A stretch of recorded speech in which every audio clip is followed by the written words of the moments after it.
জানো ঈশানী, আমার গলার স্বর আর আমার ভাইয়ের গলার স্বর হুবহু এক। তুমি চোখ বন্ধ করে শুনলে বুঝতেই পারবে না আমি কথা বলছি কি আমার ভাই। আর্য, তুমি আমাকে বেশি ভালোবাসো না তোমার ভাইকে? সেটা সময় আসলে বুঝতে পারবে। ঈশানী, ঈশানী, ঈশানী, কে ওই ছেলেটা? আমি চিনি না, আমি চোখে কিছু দেখতে পাচ্ছি না। কিছুদিন পর বেরিয়ে এসে দেখ, আমি বিয়ে করে বউ এনেছি। কই দেখি দেখি নতুন বউয়ের মুখটা দেখি।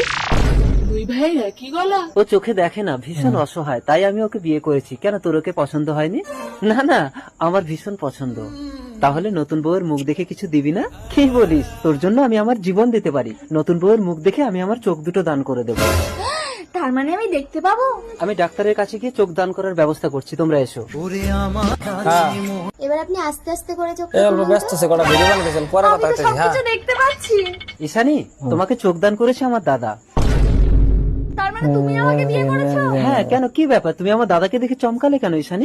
না না, কিছু না। এই অন্ধের জন্য আর আমার জীবনটা নষ্ট করা যাবে না। না না ম্যাডাম, আপনাকে চোখদান করেছে এই লোকটা।